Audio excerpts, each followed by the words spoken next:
এতক্ষণ দিয়ে শান্তি পেলাম। পানিও আছে। এত গরম, গরমের মধ্যে গরম তরকারি, গরম পোলাও কিছু খাওয়াচ্ছে না।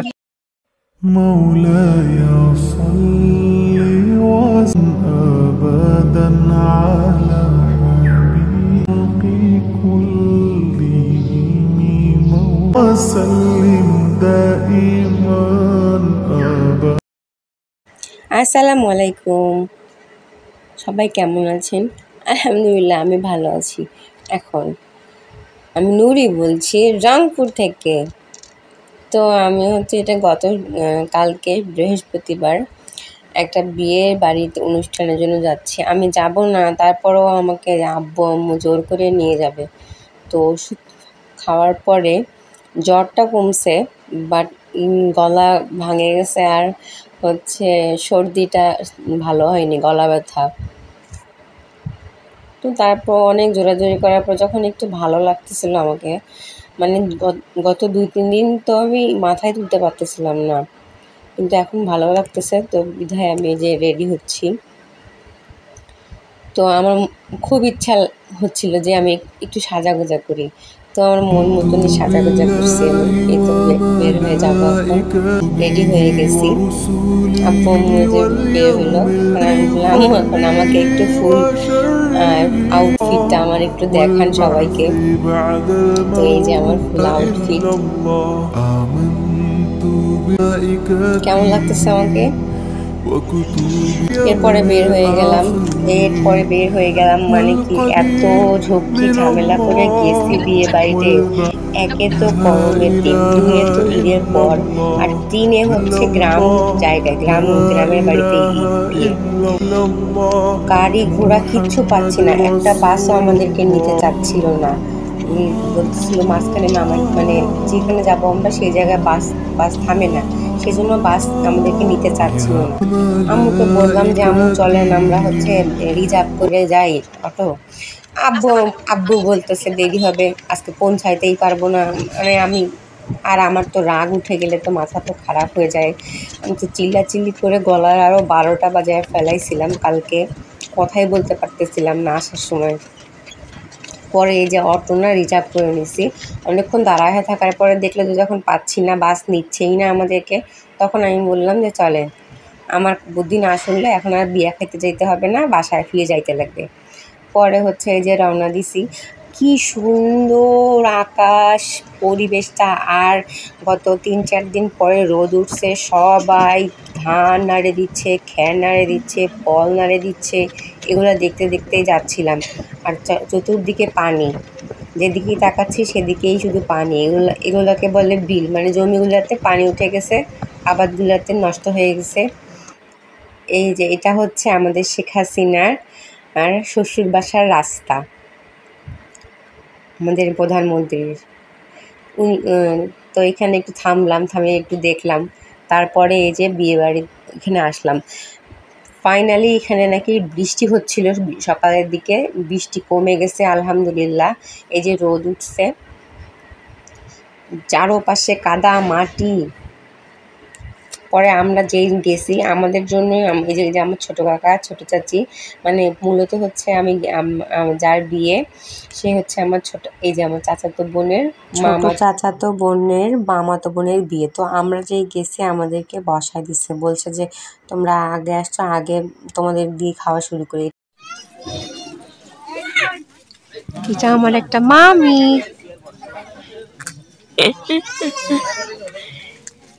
শশী কি খোপা হয়ে গেছিলে?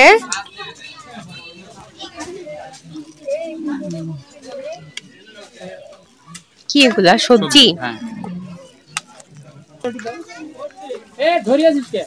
বিসমিল্লাহ।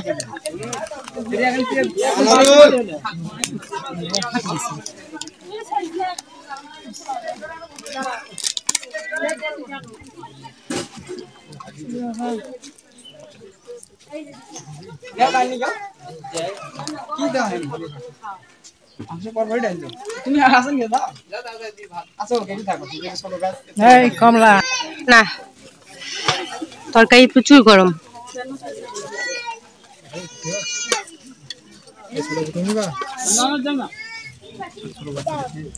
সবজিটা অনেক মজা হয়েছে।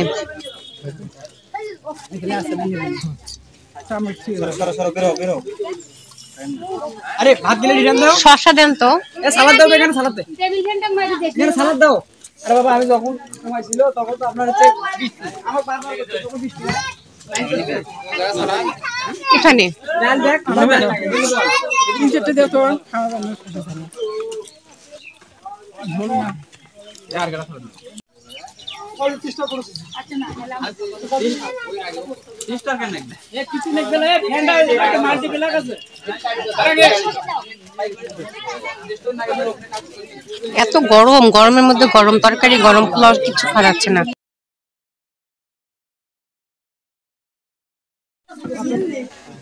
এগুলো হচ্ছে পায়েস। এটাও গরম, অনেক গরম। তাড়াহুড়া যে করতেছে।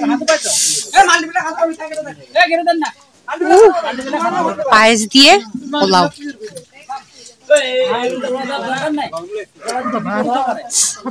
খান আম্মু।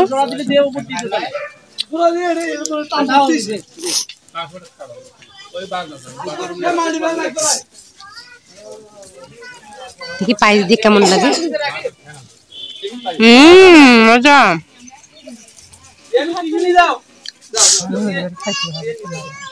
হ্যাঁ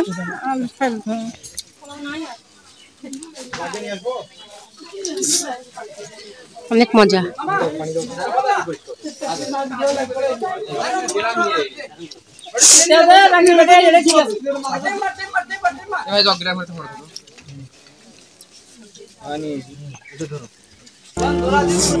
একে তো গরম ছিল, দুয়েতে তারপরে হচ্ছে জার্নি করে গেছি।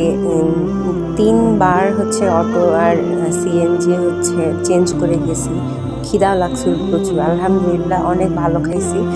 আর রান্নাটা অনেক মজা হয়েছিল। সবগুলো হচ্ছে চুলা থেকে নামাই নিয়ে আসতেছিল। ঘেমে টেমে অবস্থা খারাপ। একটু লিপস্টিক দিয়ে গেছিলাম, সেটা ভাতের সাথে। আসসালামু আলাইকুম, সবাই কেমন আছেন? আলহামদুলিল্লাহ আমি ভালো আছি। আমি নুরি বলছি পীরগঞ্জ থেকে।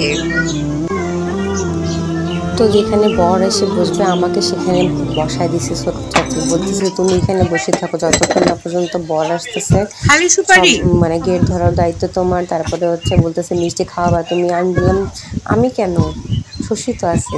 আমার চাচা তো বললেন শশী, ও আমার পাশে বসে আছে। এখানে আবার হচ্ছে গ্রামাঞ্চল না, এখানে কি যেন বলে, যে পান সুপারি খাইলে আবার দান মানে গিফট দিয়ে যায়। তো আমাকে বসায় থুয়ে দিছে।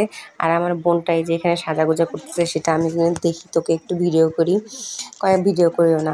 আমি ওকে বেনি করে দিলাম, ওটা ওর পছন্দ হয়নি। পরে ও আবার নতুন করে কিভাবে করতে চাচ্ছিল, যে মাথা আঁচড়াচ্ছিল, সেটা ও করতে পারেনি। তারপরও 2-3 বার করে করছে। আমি করে দেওয়ার পরে আবার নিজেই করছে। আমি কিন্তু ওকে রেডি করে দিছিলাম একবার, সুন্দর করে 2 পাশে বেনি করে দিয়ে মৌ ক্লিপ দিয়ে লাগাই দিছিলাম। ওর পছন্দ হয়নি। ও আবার এই যে নিজে মাথা পেঁচায় কী যে করতে চাচ্ছে, ও সেরকম হচ্ছে কিনা, হচ্ছে না মনে হয়। আর বারবার উঠতেছে বসতেছে, এত অস্থির কেন হয়েছে ও আমি বুঝতে পারলাম না।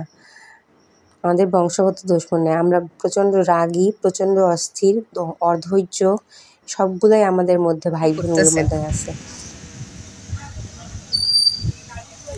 আমাকে এখানে বসায় দিয়ে রাখে গেছে। আমি উঠতেও পারছি না, বউকেও দেখতে যাইতে পারতেছি না, বরকেও দেখতে যাইতে পারবো না। গেট ধরার খুব ইচ্ছা ছিল রে, গেটটা ধরতে পারলাম না। সবাই ছুটাছুটি করতেছে। ফাইনালি বরের অপেক্ষা করতে করতে এই যে চলে আসছে। আমাকে এসে আবার এখানে দাঁড়া করে দিছে ওই যে বর তো এত চেংটু দেখে তো আমি একদম টাসকা লেগে গেছি। বড় যেরকম চেংটু দেখতে, বউ তেমন চ্যাংটা দেখতে। চেংটু চ্যাংটা দুজনের বিয়ে হবে এখন। এই যে গেট ধরছি আমি, শশী, চাচি আছে সামনে। এখন এই পর্ব শেষ করে এখন ভিতরে ঢুকবে বর, তারপরে আমি বউকে দেখাচ্ছি। এই যে আমাদের বউ যে এত কথা বলতে পারে আমি জানতাম না। কি যে বলতেছে, ওর কথাগুলো রেকর্ড করলে ভালো হতো, কিন্তু অনেক মানুষ ছিল তো ওর কথাগুলো শোনা যাচ্ছিল না। এই জন্য শুধু ওকে দেখাচ্ছি। আর ওর 2টা বান্ধবী আসছিল, ওকে রেডি করে দিচ্ছে। তো তো এরপর আমাদের খাওয়া দাওয়া তো শেষ, এই পর্যায়ে এখন আমরা বিদায় নেব। সেই জন্য হচ্ছে শেষ দেখাটা দেখে যাচ্ছি যে আমরা বিয়ে পর্যন্ত থাকতে পারবো না, আমরা রওনা দিব। এই যে আমি, আম্মু, আব্বু, এই যে আমার ছোটো চাচি, আমার ছোটো কাকা, আমরা রাস্তায় চলে আসছি। আম্মু চাচির সাথে কথা বলতেছে, চাচি আমাকে তো কাকা চাচি বলতেছে থাকো থাকো, এ থাক তুই থাক, তোকে দিয়ে আসবো এখন কালকে। আমি বললাম না যাই, হামিম হিমারা আছে, ওরা একাই বাসায় আছে। এটা মানে অটোর মতনই, কিন্তু উপরে কোনো সাউন্ডই নাই, সিট আছে বসার মতন। তো এই যে যাচ্ছি, কি বাতাস। এরপরে বাস, আলহামদুলিল্লাহ বাস পাইছিলাম পীরগঞ্জে গিয়ে। তারপরে বাসে চড়ে রংপুর মডার্নে এসে নামছি। নামার পরে হচ্ছে এই যে এখানে আব্বু আবার বলতেছে কি এই অর্জনটা তোলতো, আম কিনবে। আম কেনা বাদ দিয়ে এই যে অর্জন, এটা হচ্ছে আমাদের রংপুরের মডার্নে এই অর্জনটা। তো এটা একটু তুললাম, তোলার পরে বললাম যে এখন বাসা যায় চা খাওয়ার মতো এনার্জি নেই, চা এখান থেকে খেয়ে যেতে হবে। তো সন্ধানে এখন চায়ের দোকান খুঁজতে একটা চায়ের দোকান পেলাম, মানে চায়ের দোকান আছে কিন্তু র চা। পরে তো আমরা তো দুধ চা পাটি, পরে এই যে দুধ চা আমি বললাম আব্বুর জন্য একটা চিনি ছাড়া, আমার আর আম্মুর জন্য চিনি সহ। আমাকে চিনি দিছে একদমই কম। ফাইনালি মনে হয় শান্তি পাইলাম এতক্ষণ পরে। চা বানাচ্ছে, আমি একটু চাটা রেকর্ড করবো। একবার দোকানদার এই পাশে নিয়ে যাচ্ছে, ওই পাশে নিয়ে যাচ্ছে। এই যে তো এরপরে হচ্ছে চা খাইলাম, খায় হামিমের জন্য, হিমার জন্য চিপস, কেক আর কি যেন আব্বু নিল। আর ওদের জন্য তো বাসার জন্য খাবার দিয়ে দিছে আমার মামা, যে মামার মেয়ের মেয়ে, সেই মামা তো আসতে দিবেই না আমাদেরকে, থাকো থাকো থাকো। আর আমি গেছি অনেক বছর পর, আমি সেই ছোটোবেলায় একবার গেছিলাম, মানে 10-12 বছর আগের কথা। আমাকে দেখে ওরা মনে হয় আমারই বিয়ের আর কি আয়োজন, আমার পিছনেই সবাই ঘুরতেছে, কেমন আছো, ভালো আছো, যেমন তেমন ভাবে গেলেও গতকালকের বিয়েটা অনেক এনজয় করছি। সবাই ভালো থাকবেন, সুস্থ থাকবেন, আল্লাহ হাফেজ।